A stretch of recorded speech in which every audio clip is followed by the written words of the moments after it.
तो यू हो चुका है इसके सब लोग। आज हम साथ में देखने वाले हैं खूनी मंडे की भूल भुलैया वाली स्टोरी। आइए देखते हैं।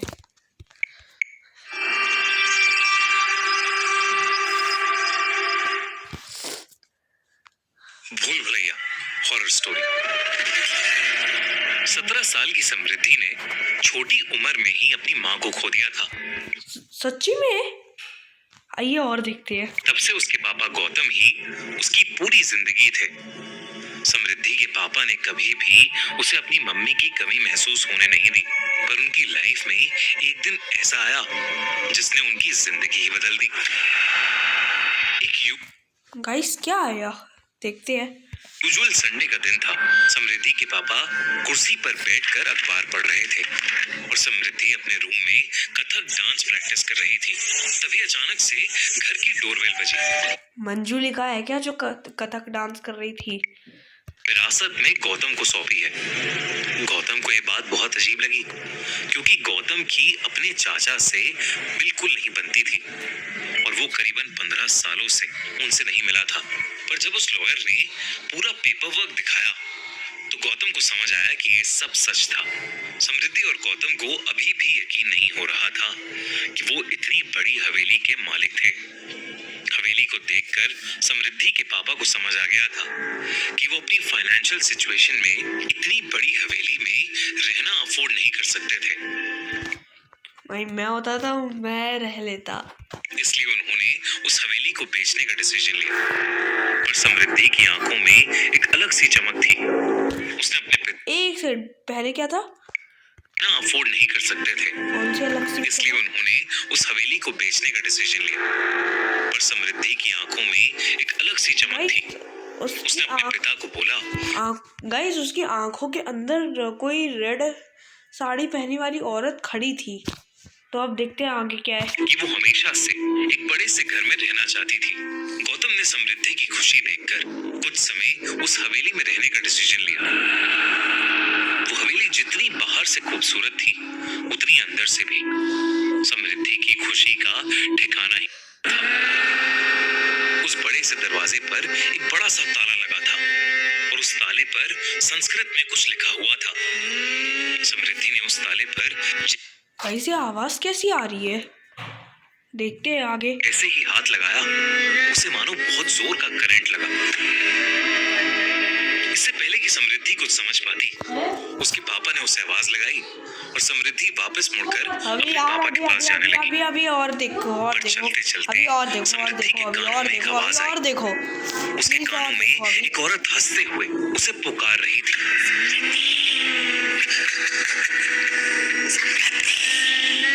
समृद्धि अचानक से वो आवाज सुनकर पीछे मुड़ी, लेकिन तभी गाइस इसकी आंखों में जूम करके देखो, कुछ ज्यादा ही कुछ वो है। वो आवाज आनी बंद हो गई। समृद्धि ने इसे अपना वहम समझा और वो अपने पापा के पास चली गई।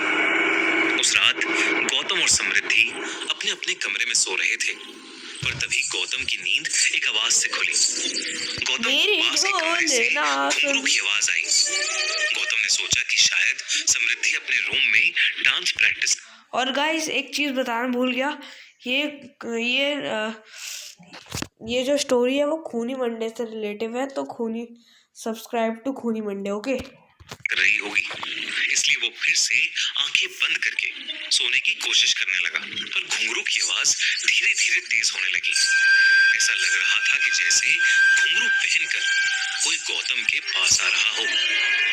इससे पहले गौतम कुछ समझ पाता, घुंघरू पहने कदमों की आवाज उसके बेड के पास से आने लगी। गौतम तेजी से उठा तो उसने देखा कि कमरे के अंदर कोई भी नहीं था। अब गौतम को कुछ अजीब लगने लगा था। वो उठकर समृद्धि के कमरे की तरफ गया। समृद्धि के कमरे में पहुंचकर उसने देखा कि वो कमरे में थी ही नहीं।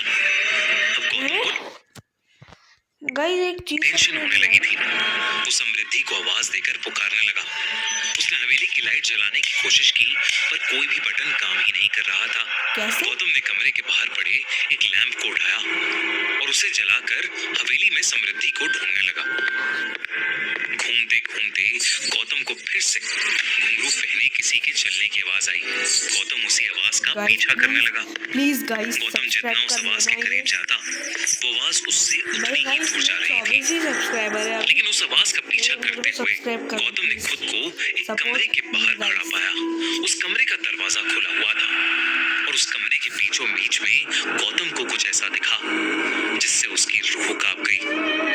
उस कमरे के अंदर एक लड़की साड़ी पहने घुंघरू डालकर डांस कर रही थी। इससे पहले वो कुछ समझ पाता, गौतम को उस लड़की का चेहरा दिखा और उसका दिल दहल उठा। वो लड़की कोई और नहीं बल्कि समृद्धि ही थी। पर समृद्धि बिल्कुल भी नॉर्मल नहीं लग रही थी। उसने बहुत सारा मेकअप किया हुआ था और वो मेकअप उसके पूरे चेहरे पर फैला हुआ था। उसके बाल बिखरे हुए थे और वो बंगाली भाषा में कुछ गाना गा रही थी। गौतम ये सब देखकर बहुत डर गया और वो दौड़कर समृद्धि के पास गया। उसने जैसे ही समृद्धि के कंधे पर हाथ रखा, समृद्धि ने मुड़कर जोरों से एक चीख मारी और गौतम की छाती पर अपना हाथ मारा। गौतम समृद्धि का हाथ लगते ही कमरे से बाहर जाकर गिरा और उस कमरे का दरवाजा गौतम के मुंह पर बंद हो गया। ये वही कमरा था जिस पर समृद्धि को सुबह ताला दिखा था। गौतम उठकर जोर जोर से उस दरवाजे को पीटने लगा। वो कुछ भी करके समृद्धि को वहां से बाहर निकालना चाहता था।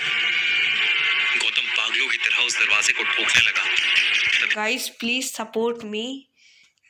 मेरा चैनल अभी डाउन चल रहा है तो सब्सक्राइब करो मेरे को प्लीज। उसे अपने पीछे से एक आवाज आई जिससे वो रुक गया। पापा, आप ये क्या कर रहे हो? गौतम ने जैसे ही पीछे मुड़कर देखा, प्लीज उसके पीछे नाइट सूट पहने समृद्धि खड़ी थी। समृद्धि ने कहा कि वो अपने कमरे में सो रही थी। सुबह होते ही वो हवेली के पास एक मंदिर में चला गया। गौतम भगवान में बहुत मानता था।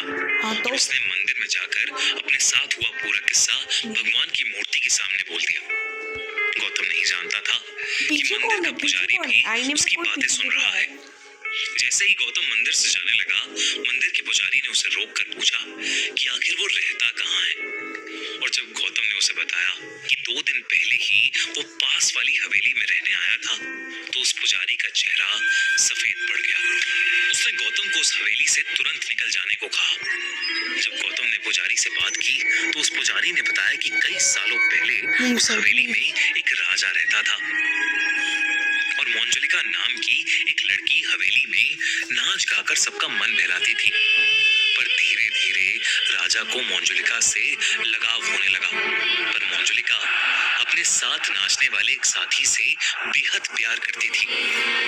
उस राजा को जैसे ही इस बात का पता चला, जलन और गुस्से की आग में उसने मंजुलिका और उसके साथी दोनों को ही जान से मार दिया।